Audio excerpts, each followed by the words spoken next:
نستغفره ونؤمن به ونتوكل عليه ونعوذ بالله من شرور أنفسنا ومن سيئات أعمالنا من يهده الله فلا مضل له ومن يضلله فلا هادي له ونشهد أن لا إله إلا الله وحده لا شريك له ونشهد أن سيدنا ومولانا محمدا عبده ورسوله صلى الله تعالى على خير خلقه محمد وعلى آله وأصحابه ومن تبعهم بإحسان إلى يوم القيامة أما بعد فأعوذ بالله من الشيطان الرجيم بسم الله الرحمن الرحيم وما هذه الحياة الدنيا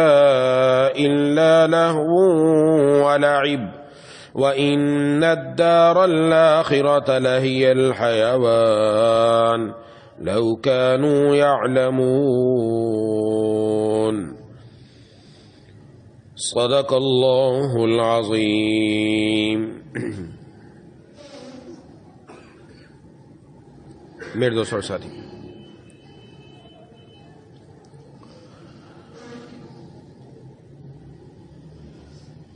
اللہ تبارک و تعالی نے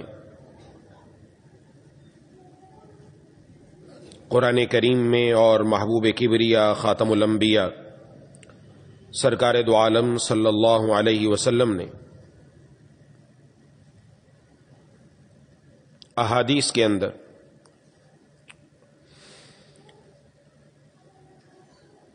دنیا کی حقیقت بیان فرمائی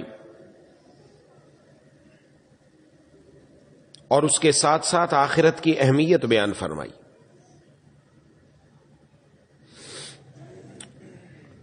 ظاہر ہے کہ دنیا کی حقیقت دنیا بنانے والے سے بہتر کوئی نہیں بتا سکتا.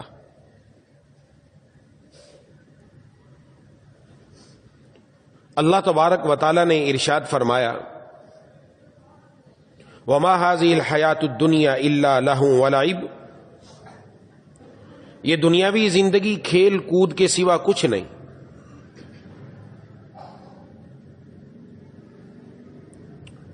بچے ہوتے ہیں، چھوٹے گھروں میں کھیلتے ہیں،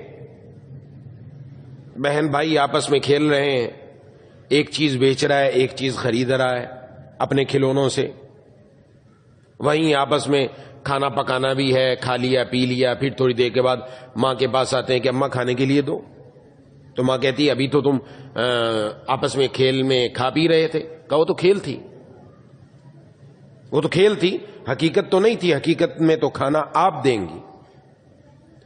یہ قرآن کریم کی اس بات کو اس کے ساتھ رکھیں، سمجھ میں آئے گا کہ دنیا کی زندگی یہ کھیل کود ہے، اس کی کوئی حقیقت نہیں ہے. اصل آخرت ہے. اس لیے فرمایا وَإِنَّ الدَّارَ الْآخِرَةَ لَهِيَ الْحَيَوَانُ، اور یہ کہ دار آخرت ہی اصل زندگی ہے. اصل زندگی تو آخرت کی زندگی ہے. لَوْ كَانُوا يَعْلَمُونَ، اگر یہ لوگ جانتے ہو،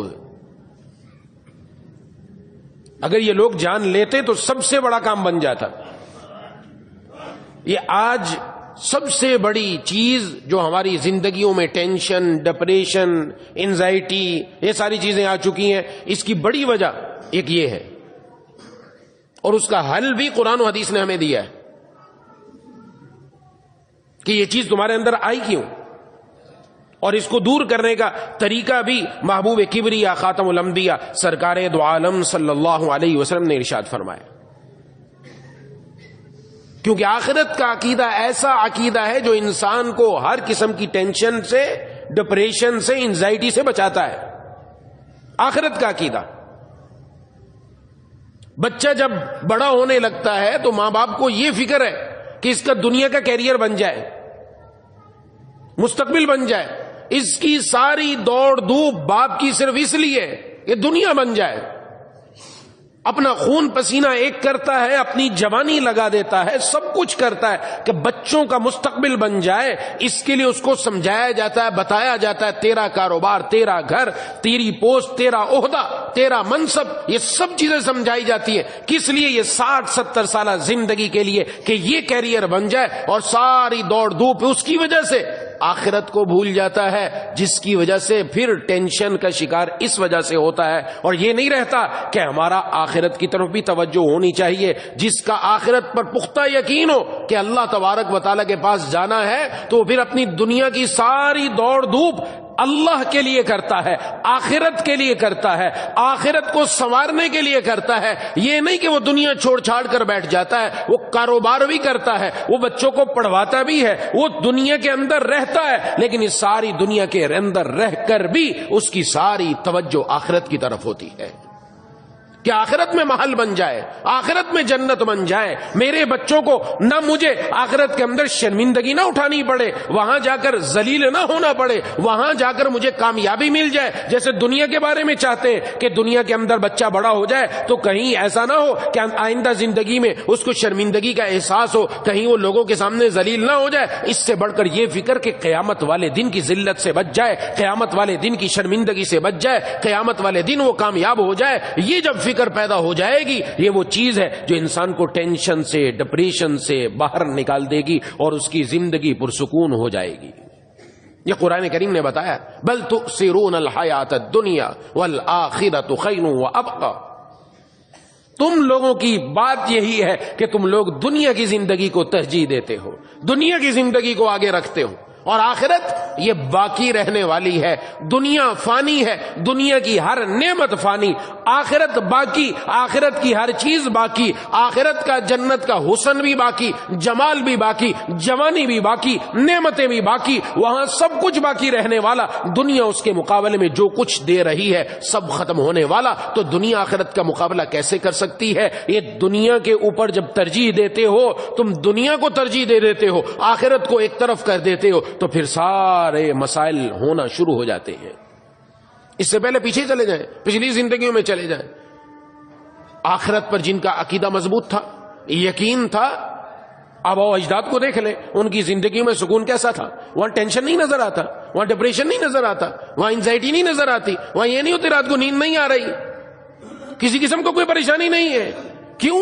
اس لیے کہ ان کا تعلق اللہ کے ساتھ مضبوط تھا، گھروں میں قرآن کی تلاوت تھی، آپس میں ایک دوسرے کے ساتھ اتفاق و اتحاد تھا، دل بغض اور حسد سے خالی ہوا کرتے تھے، دلوں کے اندر دوسروں کے لیے جگہ ہوا کرتی تھی، دوسروں کی تکلیف اپنی تکلیف سمجھی جاتی تھی. اور آج دو خاص بیماریاں جو آگے جا کر عرض کروں گا وہ ہمارے اندر آ گئی، جس کے بارے میں جناب نبی کریم صلی اللہ علیہ وسلم نے ذکر فرمایا. اس کی وجہ سے آج ہم دنیاوی سکون سے دور ہو چکے ہیں.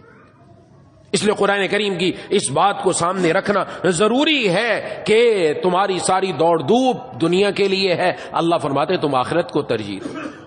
جناب نبی کریم صلی اللہ علیہ وسلم نے ایک مرتبہ ارشاد فرمایا کہ من اکیس الناس واحزم الناس، کون شخص ہے جو عقل مند ہے لوگوں میں، سب سے زیادہ عقل مند، سب سے زیادہ دانشمند سمجھدار کون آدمی ہے؟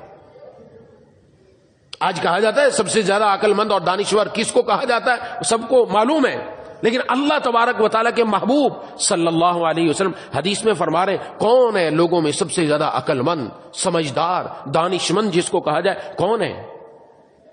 اس کو سمجھنے پہ ایک حدیث کے ذریعے جناب نبی کریم صلی اللہ علیہ وسلم نے ارشاد فرمایا کہ دنیا کے اندر دو قسم کے لوگ ہیں، ایک ہم جن کو کہتے ہیں دنیا والے، ایک ہم جن کو کہتے ہیں دین والے، آخرت والے. آپ صلی اللہ علیہ وسلم کی حدیث کا مفہوم ہے کہ جو دنیا اور دین کا جب تقابل ہو، دنیا کو ترجیح دے، دنیا کو آگے رکھے تو آخرت کا نقصان ضرور کرے گا، اور جو آخرت کو آگے رکھے گا وہ اپنی دنیا کا نقصان ضرور کرے گا. یہ دونوں کے اندر تقابل ہے، ان میں جو جس کو آگے بڑھا دے اس کی مرضی ہے، جو آگے بڑھا دے. اس لیے حدیث شریف میں جناب نبی کریم صلی اللہ علیہ وسلم نے ترغیب دی کہ تم دنیا کے بیٹے نہ بننا، تم دین کے بیٹے بن جانا، تم دین والے بن جانا، تم آخرت والے بن جانا. اور آپ سمجھے کہ آخرت والے بن جائیں تو دنیا کا نقصان ہوگا. دنیا کا نقصان کیا؟ دنیا کا نقصان بظاہر لوگ کہیں گے یار یہ اگر یہ والا ہاتھ مار لیتا بڑا پیسہ آ جاتا, لیکن وہاں ہاتھ مارنا حرام تھا, ناجائز تھا, سود تھا, جوا تھا, حرام طریقے سے مال آ رہا تھا, اس لیے وہاں ہم نے ہاتھ نہیں مارا, ہم نے اپنا ہاتھ روک لیا کہ اللہ کے محبوب نے منع فرمایا ہے. بظاہر نقصان ہے, بظاہر, لیکن نقصان نہیں ہے, یہ کامیابی ہے. تو دین والے بن جانا. اور پھر ارشاد فرمایا کہ جو بندہ دنیا کو آگے رکھتا ہے, دین کو پیچھے رکھتا ہے. دنیا کو آگے کیا رکھا؟ اپنے کاروباری زندگی میں, اپنی دکان پر ہے, اپنی ملازمت پر ہے, اور مؤذن کی آواز آئی حی علی الصلاۃ, آؤ نماز کی طرف, حی علی الفلاح, آؤ کامیابی کی طرف. آذانوں پر آذانیں ہو گئی, اس کا دل میں اثر تک نہ ہوا, ٹس سے مس نہ ہوا, اپنے دنیا کے کاروبار میں, دنیا کے مشغلے میں, گھر والوں میں مصروف رہا, کوئی اس کے اوپر جوں تک نہیں رینگی, اس کے اوپر اللہ کا حکم سامنے آیا کوئی احساس نہ ہوا, اس نے دنیا کو آگے رکھا. تو آپ صلی اللہ علیہ وسلم نے ارشاد فرمایا, حدیث کا مفہوم ہے کہ اللہ تبارک و تعالی اس کے جو کام ہو رہے ہیں نا سارے بکھیر دیں گے, پھیلا دیں گے. یہ اس کے پیچھے بھاگے گا, ادھر بھاگے گا, ادھر بھاگے گا, ایک کام کے پیچھے ادھر گیا, دوسرے کام کے پیچھے ادھر گیا, بس ساری زندگی اپنے انہی کاموں کے چکر میں رہے گا, کام کوئی پورا ہوگا نہیں, یہ اسی چکر کے اندر رہ جائے گا. اور جو اس کے مقابلے میں آخرت کو آگے رکھتا ہے, دنیا کو پیچھے کر دیتا ہے. رب کی طرف سے آواز آئی, مؤذن نے آواز لگائی, یہ رب کی طرف مسجد میں آ گیا, دکان بند کر دی, کاروبار بند کر دیا. ایک جگہ اچھا کمانے کا موقع تھا لیکن حرام طریقہ تھا, حلال نہیں تھا, جوئے کے ذریعے پیسہ آ سکتا تھا, نہیں کمایا, حرام طریقہ تھا, بچ گیا, روک لیا اپنے آپ کو, آخرت کو آگے رکھا. فرمایا اللہ اس کے بکھرے ہوئے سارے کاموں کو ایک جگہ جمع فرما دیں گے, اس کو بھاگنا نہیں پڑے گا, ایک ہی جگہ سے ایک جگہ جائے گا, وہیں اللہ سارے کام اس کے کروا دیں گے. اور ہم اپنی زندگیوں میں مشاہدہ کریں, ایسا ہوتا ہے کہ کبھی ایک ہی جگہ پہنچے اور وہاں سے جتنے ہمارے کام سارے کے سارے وہیں آ کر اکٹھے ہوئے, سارے کام بن گئے. اور کبھی ایسا کہ ادھر بھی بھاگو ادھر بھی بھاگو لیکن کام بن نہیں رہا. یہ اللہ دکھاتے ہیں, یہ جناب نبی کریم صلی اللہ علیہ وسلم نے بتلا دیا ہمیں. تو یہ عرض کر رہا تھا کہ لوگوں میں سب سے زیادہ ہوشیار کون ہے, عقل مند کون ہے؟ تو آپ صلی اللہ علیہ وسلم نے دو باتیں ارشاد فرمائی. فرمایا وہ آدمی کہ جو موت کی سب سے زیادہ تیاری کرنے والا, موت کی سب سے زیادہ تیاری کرنے والا, دنیا کی تیاری کی نہیں بتایا, موت کی سب سے زیادہ تیاری کرنے والا, اور جو موت کو سب سے زیادہ یاد رکھنے والا ہے. اولئک الاکیاس, یہی لوگ عقل مند ہیں, یہی لوگ عقل مند ہیں, دانش مند ہیں. ذہبوا بشرف الدنیا وکرامت الآخرہ, یہ دنیا کی عزت بھی اپنے نام کر گئے, آخرت کی کرامت بھی اپنے نام کر گئے. یہ کس کا فرمان ہے؟ محبوب کبریا خاتم الانبیاء سرکار دو عالم صلی اللہ علیہ وسلم کا. عقل مند یہ ہے, یہ دانش مند ہے, یہ ہے وہ آدمی جو دنیا کے اندر رہتا ہے لیکن ہر وقت اس کو فکر ہے کہ میرے اللہ مجھ سے ناراض نہ ہو جائے. کمانا مانا نہیں, بارہا میں نے عرض کیا, یا بعض لوگ یہ سمجھ جاتے ہیں کہ شاید دین کی طرف آئیں گے دنیا چھوڑنا پڑے گی. دنیا آئے گی لیکن پھر دنیا کسی اور انداز میں آئے گی, دنیا آئے گی لیکن دنیا کسی اور انداز میں آئے گی. ابھی دین کی طرف آئیں گے شاید مزے چھوڑنے پڑیں گے. وہ مزہ جس کو ہم مزہ کہتے ہیں وہ حقیقت میں مزہ نہیں, مزہ در حقیقت وہ ہے جو اللہ اپنے پیاروں کو ان کے دلوں میں عطا فرماتے ہیں. وہ مزہ جب مل جائے گا تو پتہ چلے گا کہ دنیا کے مزے کیا ہیں. جب اللہ کے نام کا مزہ آ جائے تو دنیا کے سارے مزے اس کے سامنے ہیچ ہو جاتے ہیں, ان کی کوئی قیمت نہیں, ان کی کوئی وقت نہیں. تو جناب نبی کریم صلی اللہ علیہ وسلم نے اس طرف بار بار متوجہ کیا, دنیا کمائی جائے.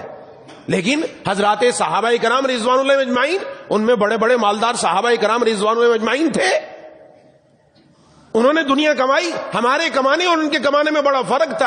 ان کی دنیا بھی دین تھا, ان کی دنیا بھی دین, یہ یاد رکھیے یہ جملہ. اور الامان والحفیظ, ہمارا دین بھی دنیا بن چکا ہے, ہمارا دین بھی دنیا بن گیا. وہ دنیا بھی کماتے تھے تو اس نیت سے کماتے تھے کہ اللہ راضی ہو جائے. ہمارے ذمہ ماں باپ کے حقوق ہیں, گھر والوں کے حقوق ہیں, اپنے جسم کا حق ہے, اور تھوڑا سا اور آگے بڑھیے, تھوڑا سا اور آگے بڑھیے, ذہن کو تھوڑا کھولیے. اس لیے کماتے تھے تاکہ مال آئے گا, میرے ذمہ زکوٰۃ فرض ہوگی, زکوٰۃ کا فریضہ ادا کروں گا, زکوٰۃ والا ثواب بھی اللہ مجھے عطا فرما دیں گے. میں مال میں آئے گا، حج فرض ہوگا، حج والا ثواب بھی اللہ مجھے عطا فرما دیں گے، میں اللہ کے راستے میں خرچ کرنے والوں میں شامل ہو جاؤں گا۔ یہ مال میں اس لیے کما رہا ہوں، اپنی کوٹھی مکان بنگلے بنانے کے لیے نہیں، اس لیے تاکہ اللہ تبارک و تعالیٰ نے جو احکام مالی عطا فرما رکھے میں ان پر عمل کروں، قیامت والے دن ان کا ثواب بھی اللہ مجھے عطا فرما دیں۔ اور ہماری کیا نیت ہوتی؟ ہماری نیت تو یہی، پیسہ زیادہ کما لیا۔ کیوں کمانے کا مقصد کیا ہے؟ مقصد کمانے کا صرف یہ ہے پیسہ آ جائے، گھر بن جائے، اچھا گھر، اچھے کوٹھی، اچھا بنگلہ، اچھا موبائل، اچھے کپڑے، بس یہ اسی چکر کے اندر زندگی پوری ہو جاتی ہے، اور اسی کے اندر بندہ بڑا ہو جاتا ہے۔ بچہ بڑا ہوتا ہے، دائیں کان سے بھی سنتا ہے پیسہ، بائیں کان سے بھی سنتا ہے پیسہ، تایا کو، چچا کو، اماں کو، ابا کو، جس کو دیکھتا ہے پیسہ پیسہ پیسہ، وہ سمجھتا ہے شاید پیسے کے اندر ہی سب کچھ ہے، کہ پیسہ ہوگا تو یہ ملے گا، پیسہ ہوگا تو یہ ملے گا۔ وہ اپنی ساری دوڑ دھوپ اس پیسے کے پیچھے لگا دیتا ہے، یہاں تک کہ وہ کروڑوں بھی کما لے۔ میں یہ عرض کر رہا ہوں، ایسے واقعات کروڑوں بھی کما لیتا ہے، اچھا گھر بھی مل گیا، سب کچھ مل گیا، گھر بھی ہے، گھر والے بھی ہے، پیسہ بھی ہے، دولت بھی ہے، سب کچھ اس کے پاس ہے، لیکن نہیں ہے تو سکون پھر بھی نہیں ملتا، دل میں چین پھر بھی نہیں ملتا۔ پھر کہتے وہ ٹینشن کا شکار ہو گیا، ڈپریشن کا شکار ہو گیا، انزائٹی کا شکار ہو گیا۔ کیا بات ہے؟ اس کو کچھ مل ہی نہیں رہا، کیا بات ہے؟ پریشان ہو گئے گھر والے، اب بچے لے کر بھاگتے ہیں، ابا کو لے کر بھاگو ڈاکٹر کے پاس لے کر گئے، ڈاکٹر نے کہا کہ نیند والی گولی دو، ان کو سکون والی گولی دینا شروع کرو۔ اب ویلیم 5 دی، ویلیم 10 دی، فلاں دی گولیاں دینا شروع کر دی۔ کہا جب یہ بیدان ہو ان کے سامنے ٹی وی لگا کے رکھ دو، فنی ویڈیوز ان کو دکھاؤ، یہ فنی ویڈیوز دیکھیں گے، فنی فلمیں دیکھیں گے، اس سے طبیعت بحال ہو جائے گی۔ سب کچھ کر لیا لیکن ملا کچھ بھی نہیں۔ آخر اس نے دیکھا کچھ بھی نہیں ہو رہا، تو شاید گناہوں کے اندر مزہ، اب گناہوں کی طرف گیا، شرابوں میں پڑ گیا، اللہ کی نافرمانی میں پڑ گیا، زنا کے اندر پڑ گیا، ایک گناہوں کے اندر سمجھا مزہ، لیکن وہاں جا کر بھی کچھ نہ ملا۔ بالآخر کہاں جا کر گیا؟ بالآخر کہا کہ اپنی زندگی ہی دنیا سے چلے جائیں، زندگی ہی ختم کر دو۔ آج 15 سال سے لے کر 25 سال تک کی عمر کے نوجوان سب سے زیادہ خودکشیاں کر رہے ہیں۔ اگر یہ رپورٹ آئے آپ کو پتہ چل جائے گا، سب سے زیادہ خودکشیاں کرنے والے وہ یہ سمجھتے ہیں کہ شاید مر جائیں گے، مر کے ہمیں آسانی ہو جائے گی، مر کے بھی چین نہ پایا تو کہاں جائیں گے؟ ہاں، گھبرا کے یہ کہتے ہیں کہ ہم مر جائیں گے، مر کے بھی چین نہ پایا تو کہاں جائیں گے؟ مر کے تو قبر میں جانا ہے، وہاں چین کہاں سے آئے گا؟ چین تو آتا اللہ کو راضی کر کے، فرما برداری کر کے، وہ بھی نہیں ملتا، زندگی یوں ہی ختم ہو جاتی ہے۔ یہ زندگی کا حاصل۔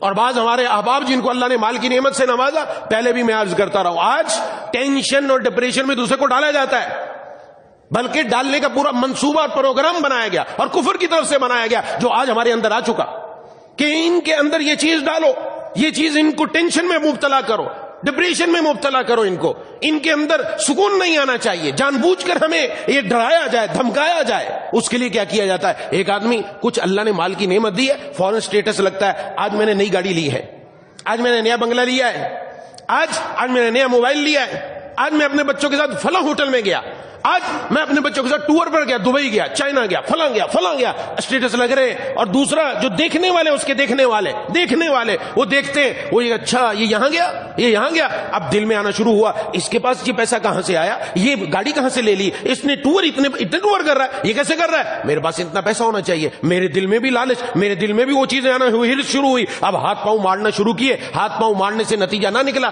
تو ٹینشن میں چلے گیا، ڈپریشن میں چلا گیا۔ بچے بھی کہتے ہیں ابا ان کی گاڑی 5 سال کے بعد نہیں آ گئی، گھر بھی نیا لے لیا، ان کے تو ہر بچے کے پاس موبائل ہے، اینڈرائیڈ ہے ان کے پاس، آپ ہمیں کیوں نہیں لے کر دیتے؟ وہ تو ٹور پر بھی جا رہے، فلاں جگہ بھی جا رہے، آپ ہمیں کیوں نہیں لے کر دیتے؟ اب سارا کچھ انتظام آگے یہ ہوتا ہے، دیکھنے والے وہ یہ سمجھ کر اس کے پاس تو بڑا پیسہ ہے، ان کے دلوں میں لالچ آئی، ہاتھ میں کچھ نہ آیا، ٹینشن میں مبتلا ہوئے، ڈپریشن میں مبتلا ہوئے۔ اور یہ جناب نبی کریم صلی اللہ علیہ وسلم کی باتیں جو میں آگے عرض کرنے والا ہوں، یہ یاد رکھیے، اور یہ نہ سمجھیے جس نے سمجھا میرے پاس پیسہ ہے، میں نے دکھایا میں سکون میں ہوں، وہ بھی سکون میں نہیں رہتا، اس کی زندگی بھی بالآخر ٹینشن میں جاتی ہے۔ بتایا جاتا ہے کہ بھائی اپنی ترقی دوسروں کو نہ دکھاؤ، محبوب کبریا خاتم الانبیاء سرکار دو عالم صلی اللہ علیہ وسلم کا فرمان مبارک، آپ کے فرمان مبارک کا مفہوم کہ اپنی ترقی کو لوگوں سے چھپاؤ، اپنی ترقی لوگوں سے چھپاؤ، دکھاؤ نہیں، پھر ایسا نہ ہو کہ بعد میں حسد کی نظر کا شکار ہو جاؤ، اور پھر یہی وہ لوگ جو بڑے بڑے کروڑ پتی یکدم نیچے آتے ہیں، زیرو پر آ جاتے ہیں، اب گھر میں کچھ رہتا نہیں ہے، کہتے ہیں حاسد کی حسد نے کھا لیا، نظر بد نے کھا لیا۔ بھئی آپ کو تو کہا تھا نمائش نہ کرو، آپ نے نمائش کے علاوہ تو کچھ نہ کیا، عمرہ کیا تو بھی نمائش، حج کیا تو بھی نمائش، عبادت کی تو بھی نمائش، دنیا کی تو بھی نمائش، سب کچھ دکھا کر بالآخر نتیجہ اس کا بھی ٹینشن کا ہی نکلا، یہ بھی ڈپریشن میں گیا. اگر اس کا تعلق اللہ سے ہوتا, یہ مولا کے لیے کرتا, یہ عمرہ کرتا, پتہ ہی نہ چلتا, نہ جانے کا پتہ نہ آنے کا پتہ. حج کرتا, نہ جانے کا پتہ نہ آنے کا پتہ. ٹھیک ہے, اللہ نے مال کی نعمت دی, آپ کو ٹور ملا, آپ ٹور پر جا رہے ہیں, یہ جانے کا بھی پتہ نہیں, آنے کا بھی پتہ نہیں, اس لیے کہ یہ اپنے اللہ کے ساتھ ایک تعلق قائم کیے ہوئے ہے. اس کو دنیا کو دکھانا نہیں, یہ دکھانا بھی اس کو مہنگا پڑا, اور جنہوں نے دیکھا ان کو بھی دونوں کو مہنگا پڑ گیا. خدا کے لیے جن کو اللہ نے مال کی نعمت دی, بارہا پہلے بھی میں عرض کرتا رہا ہوں, اپنی اسٹیٹس ایسا نہ لگائیں کہ کسی کا دل دکھے اور دل دکھ کر بالآخر وہ ٹینشن کے مریض بن جائے. اور ایسا آج ہمارا نوجوان اکثر اسی کا مریض ہے, وہ دو چیزوں کا مریض ہے. جناب نبی کریم صلی اللہ علیہ وسلم نے ارشاد فرمایا, شر ما فی الرجل, آدمی میں بدترین دو باتیں جو میں عرض کر رہا ہوں, یہ یاد رکھنے کی بدترین دو باتیں ہیں. فرمایا شح حالع او جبن خالع. دو چیزیں ان کے اندر ہونج بدترین انسان کے اندر ہوتی ہیں. وہ کیا؟ وہ فرمایا ایک بات, ایک ہے بخل, ہرس, لالچ. لالچ جب انتہا کا پہنچتا ہے, یہ لالچ, اور لالچ گھلا دینے والا, ہائے یہ بھی مل جائے, ہائے یہ بھی مل جائے. ہرس, ہرس کا مطلب کیا ہے؟ اس کے پاس موبائل دیکھا, میرے پاس بھی آ جائے, اس کے پاس یہ چیز میرے پاس بھی آ جائے, اس کا مکان میرے پاس بھی آ جائے, اس کی گاڑی میرے پاس بھی آ جائے. یہ ہرس ہے, میرے پاس بھی ہے, میرے پاس بھی, میرے پاس. یہ ہرس, اور ہرس ایسا گھلا دینے والا, اسی ہرس کے اندر گھل جاتا ہے.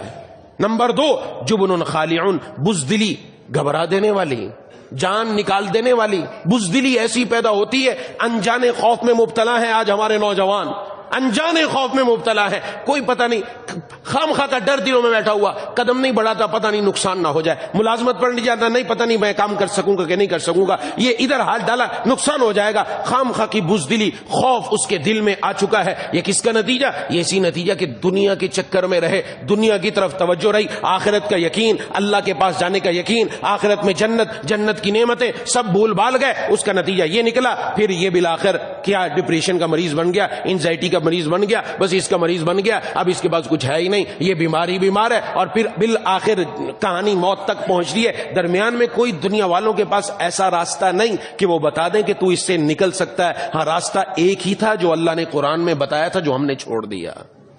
راستہ ایک ہی ہے. یہ میں نے چند کہانی آپ کو بتائی کہ دنیا کے اندر, اور جناب نبی کریم صلی اللہ علیہ وسلم, یہ دو چیزیں اس وقت سب سے زیادہ, یہ دو چیزیں, اس لیے کوئی پرواہ نہیں. اب آن لائن ٹریڈنگ کرو, آن لائن کام شروع کر دو, حرام آ رہا ہے حلال آ, کوئی فکر نہیں, کروڑوں آنے چاہیے میرے پاس. اس لیے ہمیں یوٹیوبر پسند آنے لگے, ٹک ٹاکر پسند آنے لگے, ہمیں فیس بک کے اوپر یہ بار بار دکھایا گیا, اس کی شادی ہوئی, پیسے لٹائے گئے, موبائل لٹائے گئے, یہ کیا گیا, سونا پھینکا گیا. سونا گلے میں پہن کر نوجوان آ رہے ہیں, جو ناجائز ہے پہننا, حرام ہے. حضور نے فرمایا مرد کے لیے پہننا جائز نہیں, لوگوں کے اوپر ڈالنے کے لیے کہ دیکھو ہمارے پاس مال, ہم سے آ کر سیکھو کس طرح سیکھنا ہے. جوئے کے اندر پڑے ہوئے, سود کے اندر پڑے ہوئے, اور ہمیں پتہ بڑے بڑے یوٹیوبر پکڑے گئے, پیچھے ان کی کہانی جوئے کی نکلی, پیچھے ان کی کہانی لوگوں کو دھوکے کی نکلی. یہ سارا کام چل رہا ہے, پیسہ پیسہ آ جائے, بالآخر آخر ملے گا کیا؟ کچھ بھی نہیں ملے گا سوائے ٹینشن اور انزائٹی کے. ان کی اگر زندگی میں جا کر دیکھیں نا پیچھے, تو آپ کو پتہ چل جائے گا کروڑوں کمانے والے ہیں, اربوں کمانے والے ہیں, پیسہ بھی بہت ہے, سب کچھ بہت ہے, زندگی میں سکون نامی کوئی چیز نہیں ہے. پریشانی پریشان ہے, پریشانی پریشانی ہے, کہیں بھی ہے. بظاہر آپ کو ہنستا مسکراتا وہ چہرہ, وہ آپ کو ویڈیو میں نظر آتا ہے, وہ سوشل میڈیا پر نظر آتا ہے, لیکن اس ہنستے مسکراتے چہرے کے پیچھے ایک اور حقیقی چہرہ ہے جو آج تک ہم نے نہیں دیکھا. وہ قرآن نے دکھا دیا, وہ حدیث نے دکھا دیا کہ اس کا انجام اس کے علاوہ کچھ نہیں, ہر وقت یہی ہے, اور آ جائے اور آ جائے اور آ جائے. اس لیے جناب نبی کریم صلی اللہ علیہ وسلم نے فرمایا آدمی کا پیٹ بھر نہیں سکتا, آدمی کا پیٹ بھر نہیں سکتا, انسان کا پیٹ. اس کا ایک کہتا ہے ایک سونے کی وادی ہے تو دوسری ہو جائے, دوسری ہے تو تیسری ہو جائے, قبر کی مٹی ہی اس کا پیٹ بھر سکتی ہے, اس کے علاوہ کچھ نہیں بھرے گا. آخر انجام کیا؟ قبر ہے. تو قبر میں جا کے کیا کرنا؟ اس لیے اپنی زندگی وہ ہو کہ دنیا میں ہے, لیکن دنیا کے ساتھ رہ کر بھی, دنیا والوں میں رہ کر بھی یہ ہر وقت باخدا ہے کہ دنیا کے مشغلوں میں بھی وہ باخدا رہے, دنیا کے مشغلوں میں بھی وہ باخدا رہے, وہ سب کے ساتھ رہ کے بھی سب سے جدا رہے. دنیا والوں میں رہتے ہیں لیکن ہر وقت دل مولا کے ساتھ لگا رہتا ہے. وہ کاروبار بھی کہتے ہیں, کار بھی ہے, سب کچھ ہے, لیکن اس کے باوجود ان کا دل اللہ تبارک و تعالی کی طرف متوجہ. یہ دو چیزیں, یہ دو برائیاں, یہ دو بیماریاں آج ہمارے اندر آ گئی. ان کو نکالنے کا طریقہ کیا ہے؟ ان کو نکالنے کا طریقہ بھی جناب نبی کریم صلی اللہ علیہ وسلم نے ارشاد فرمایا, دو چیزیں اپنے اندر پیدا کر لی جائیں. جناب نبی کریم صلی اللہ علیہ وسلم نے فرمایا خصلتان من کانتا فیہ کتبہ اللہ شاکرا صابرا. دو خصلتیں ان دو کے مقابلے میں دو خصلتیں، دو عادتیں ایسی ہیں جس کے اندر آ جائیں اللہ اس کو شکر گزار بھی لکھ دیتے ہیں، صبر کرنے والا بھی لکھ دیتے ہیں۔ شکر سے بھی اللہ ملتا ہے، شکر سے اللہ ملتے بھی ہیں، اور اللہ اس نعمت کو باقی بھی رکھتے ہیں اور نعمت بھی عطا فرماتے ہیں، اور صبر کرنے سے اللہ کی معیت بندے کو ملتی ہے۔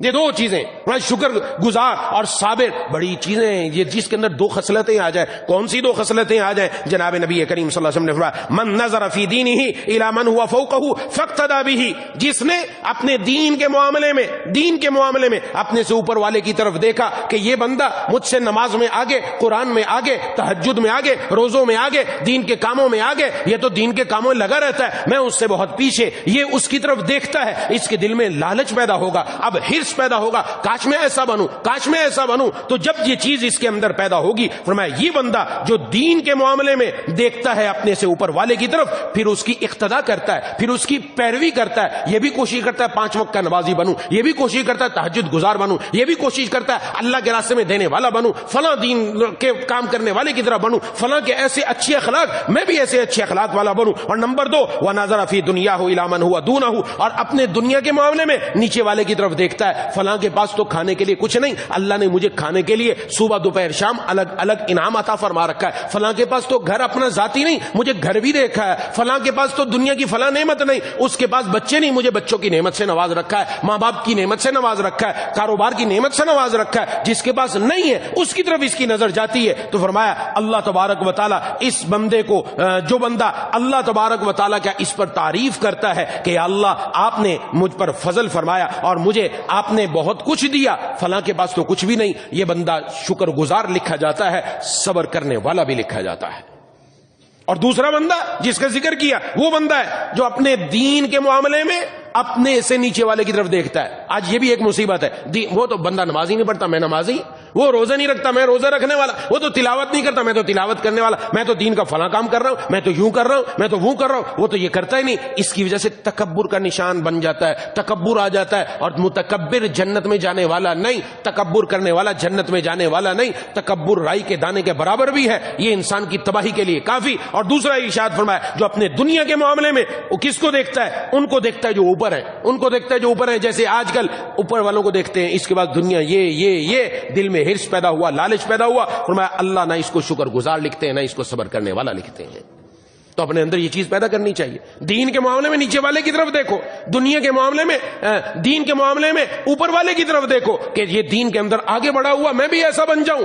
یہ ہرس محمود ہے، یہ ہرس اچھا ہے، قابل تعریف ہے، اس کی ہمیں تلقین کی گئی ہے، ایسا اپنے اندر لالچ پیدا کرو۔ اور دنیا کے معاملے میں اپنے سے نیچے والے کی طرف کہ فلاں کے پاس تو یہ بھی نہیں، میرے پاس یہ ہے، پھر دیکھیں دل میں سکون اللہ کیسے عطا فرماتے ہیں۔ نہ ٹینشن ہوگی، نہ انزائٹی ہوگی، نہ ڈپریشن ہوگی، کچھ نہیں، سب کا علاج صرف ایک ہی جگہ ہے، وہ ہے رب کا در۔ رب کے در پر آ کر سر سجدے میں رکھ کر ایک مرتبہ اللہ کو پکار لو، پھر دیکھو ٹینشن کہاں بھاگتا ہے، ڈپریشن کہاں جاتی ہے، انزائٹی کہاں جاتی ہے۔ دنیا والوں کے پاس کوئی علاج نہیں، گولیاں کھا کھا کر بندہ تنگ، بلا کر خودکشی پر مجبور، لیکن جو اللہ کے قدم در پر آئے گا، اللہ کے در پر آئے گا، یہ زندگی ایسی جیے گا کہ اس پر ہزاروں زندگیاں بھی قربان ہو جائیں کہ اس نے وہ زندگی گزاری کہ جس میں اللہ تعالیٰ کی مکمل فرما برداری کر کے گئے۔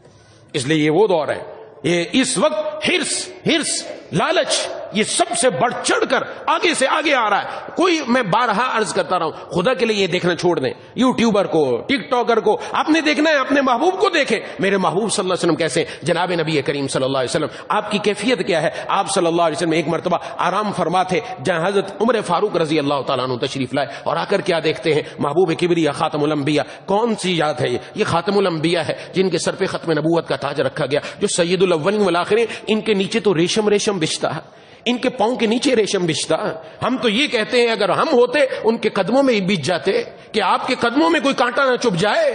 وہ ذات، وہ جب آپ بیدار ہوئے اٹھے تو حضرت عمر فاروق رضی اللہ تعالیٰ نے دیکھا کہ جناب نبی کریم صلی اللہ علیہ وسلم جس چٹائی پر آرام فرما تھے اس کے اوپر کوئی بستر نہیں تھا، وہ چٹائی تھی جس طرح پہلے چٹائیاں ہمارے ہاں کھجور کی بنی ہوئی ہوتی تھی۔ جب آپ اٹھے تو آپ کے جسم اثر پر اس چٹائی کے نشانات تھے، اور ہم صبح سے شام تک نعمتوں میں پل رہے ہیں، ہمارے جسم پر تو شاید کوئی نشان پڑا ہو، ہمارے پاس تو دنیا کی نعمتیں، اور وہ محبوب کبریا خاتم الانبیاء سرکار دو عالم صلی اللہ علیہ وسلم ان کی کیفیت یہ، اس لیے آپ نے ارشاد فرمایا، حضرت عمر فاروق رضی اللہ تعالیٰ عنہ کو پتا تھا کہ حضور اپنے لیے دعا نہیں کریں گے کہ دنیا کی مل جائے، اس لیے کہا اے اللہ کے رسول صلی اللہ علیہ وسلم اپنی امت کے لیے دعا فرما دیں کہ اللہ تعالیٰ آپ کی امت کو دنیا خوب دے دے، امت کے لیے دعا کر دیں۔ تو آپ صلی اللہ علیہ وسلم نے فرمایا اے عمر ابھی تک اسی میں ہی ہو، اے ابن خطاب ابھی تک اسی بات کے اندر ہو، ابھی تک سمجھ نہیں آئی۔ فرمایا دنیا کافروں کے لیے ہے، اللہ نے ہمارے لیے آخرت رکھی ہے، ہمارے لیے آخرت رکھی۔ جناب نبی کریم صلی اللہ علیہ وسلم نے یہ فرمایا اور یہ ارشاد فرما کر گئے کہ مجھے تم پر خطرہ نہیں کہ تم دوبارہ بتوں کی عبادت کرو گے، مجھے یہ خطرہ نہیں، مجھے یہ خطرہ ہے تم پر کہ تمہارے اوپر دنیا اتنی کھل جائے گی، اتنی آئے گی جتنی پہلے لوگوں کے پاس آئی، اور اس دنیا نے اگر ان کو برباد کر دیا، ایسے تمہارے اوپر دنیا آ کر تمہیں بھی برباد کر کے رکھ دے گی۔ اور آج یہی ہو رہا ہے۔ اس لیے خدا کے لیے اس بات کی طرف توجہ، اگر اللہ نے مال کی نعمت دی الحمدللہ، اس مال کی نعمت حاصل کرنے میں اللہ کا کوئی حکم نہ ٹوٹے، اس کے اندر نیت اچھی ہو، اللہ کے راستے میں دینا، اس کے ذریعے حج و عمرہ، اس کے ذریعے اللہ تبارک و تعالیٰ کے راستے میں زکوٰۃ، صدقات، خیرات، اس کی عادت۔ اور اگر مال کی نعمت نہیں ہے تو صبر و شکر، مال کی نعمت نہیں، نیچے والے کی طرف دیکھو، اس کے پاس تو اپنا گھر بھی نہیں، ہمارے پاس تو گھر ہے، اس کے پاس تو سائیکل بھی نہیں، مجھے اللہ نے موٹر سائیکل کی نعمت دے رکھی ہے، ہاں اس کے پاس تو فلاں چیز بھی نہیں، مجھے تو فلاں دے رکھی ہے۔ جب یہ کیفیت پیدا ہوگی تو پھر فائدہ ہی فائدہ ہے، گھروں کے اندر بھی سکون اور اطمینان ہوگا، بچوں کے اندر بھی آئے گا، اور ایک ایک بچے کو بتانے کی ضرورت ہے۔ اور خدا کے لیے آپ کو اللہ نے مال کی نعمت دی ہے، چھپا کر رکھیں، دکھائے نہیں دوسروں کو، دکھانے سے خود بھی نظر بد کا شکار ہو کر ٹینشن میں جائیں گے، اور جو دیکھے گا وہ بھی ٹینشن کے اندر جائے گا، فائدہ کسی ایک کا بھی نہیں ہے۔ چھپا کر جو محبوب کبریا خاتم الانبیاء سرکار دو عالم صلی اللہ علیہ وسلم کی حدیث کا مفہوم ہے کہ اپنی ترقی کو اگر چاہتے ہو، ترقی ہو تو ہوتی رہے، چھپا کر رکھو، کسی کو پتہ نہ چلے، بس کانوں کان کسی کو خبر نہ ہو، پھر دیکھیں کہ اللہ تبارک و تعالیٰ کیسے دنیا کے اندر ہی جنت والا مزہ عطا فرماتے ہیں۔ ہاں آتی نہیں تھی نیند مجھے اضطراب سے، یہ دنیا کی ڈپریشن، ٹینشن، پریشانیاں سب تھیں، جب انسان اللہ سے دور تھا تو آتی نہیں تھی نیند مجھے اضطراب سے، تیرے کرم نے گود میں لے کر سلا دیا۔ جب تیرے در پر آ کر ایک مرتبہ سر جو رکھا، رب کے سامنے آ کر جو آہوزاری اور اشکباری اور بے قراری دکھائی، اس رب کی وہ رحمت ہوئی تو ایسے لیا کہ اللہ نے اپنی گود میں لے کر سلا دیا ہے۔ ایسا سکون دلوں میں آیا اور ایسا اطمینان آیا، یہ صرف اور صرف رکھا ہے اللہ نے اسی دین کے اندر۔ تو آخرت کا جو عقیدہ ہے یہ مستحکم کہ ہم نے دنیا کے لیے نہیں، ہم آخرت کے بندے ہیں، آخرت کے لیے آئے، یہ دنیا زینہ ہے، اس دنیا کے ذریعے ہم نے اپنی آخرت بنانی، جنت میں محل بنانے، جنت کے اندر تعمیر کرنی، یہ اللہ نے دنیا میں اس لیے بھیجا تو اپنی زندگی کو رب کی طرف لگایا جائے اور اللہ سے مانگا جائے۔ اس لیے میرے محبوب میرے شیخ العربی والعجم عارف باللہ مجدد زمانہ حضرت اقدس حضرت مولانا شاہ کی محمد اختر صاحب نور اللہ مرکزہ فرمایا کرتے تھے، دنیا کی کوئی نعمت ملے تو اللہ سے یوں عرض کیا کرو، کھانا اچھا ملا، پینا اچھا ملا، اچھا لباس ملا، اچھا رہائش ملی، یا اللہ آپ نے دنیا میں یہ عطا فرمایا، اس سے بڑھ کر جنت میں عطا فرمائیے گا۔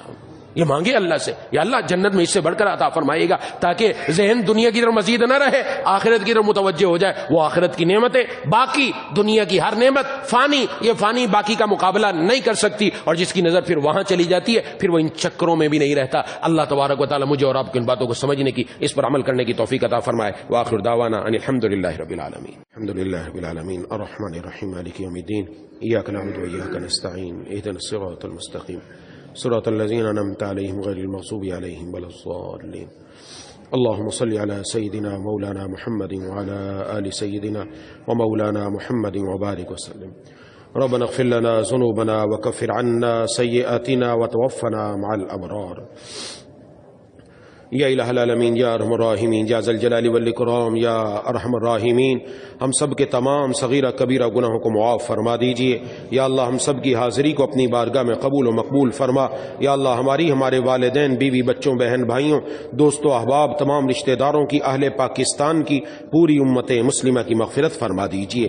یا الہ العالمین، یا ارحم الراحمین، یا ذا الجلال والاکرام، ہم میں سے جو بیمار ہیں، گھروں میں جو بیمار ہیں، دوستوں احباب میں جو بیمار ہیں، جنہوں نے بیماروں کے لیے دعا کے لیے کہا ہے، یہ کہنا چاہتے تھے نہیں کہہ سکے، یا امید رکھتے ہیں یا پیغام پہنچایا نہ پہنچ سکا، سب کو مکمل پہلے سے بڑھ کر صحت عطا فرما دیجئے۔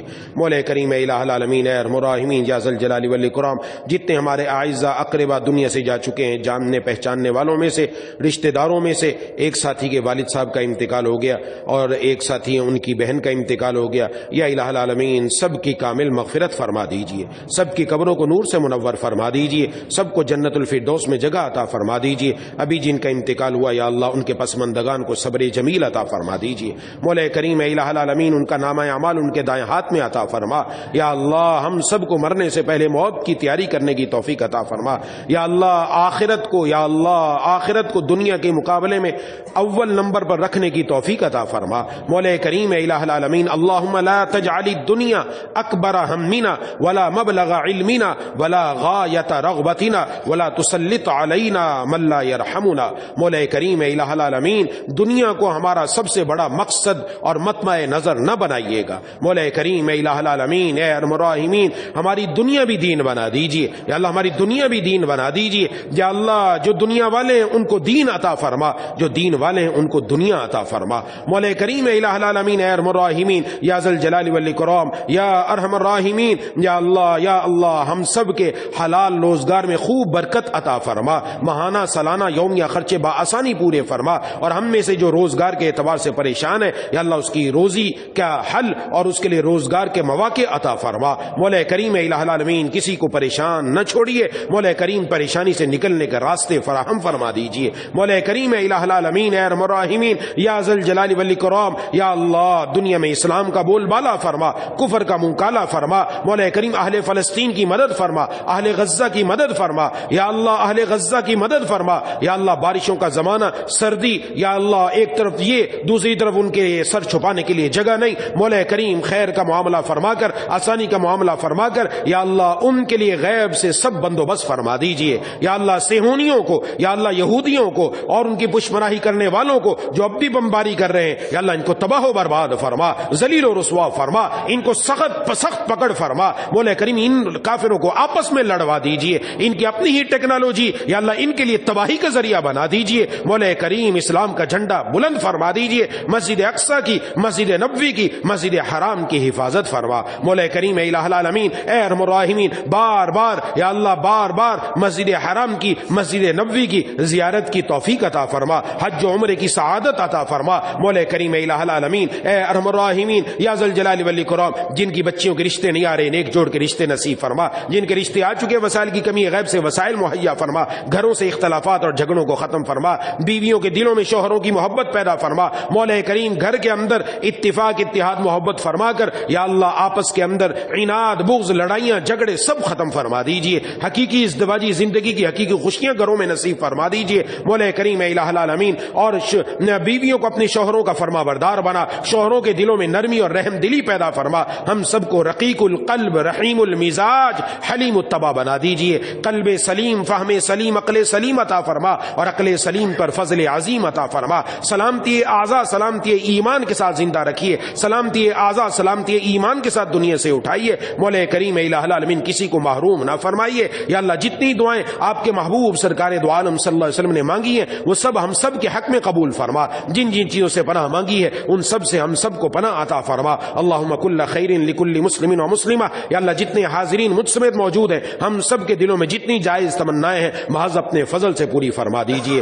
ربنا تقبل منا انک انت السمیع العلیم وتب علینا انک انت التواب الرحیم. صلی اللہ تعالی علی خیر خلقہ محمد وعلی آلہ واصحابہ اجمعین برحمتک یا ارحم الراحمین. آمین یا رب العالمین.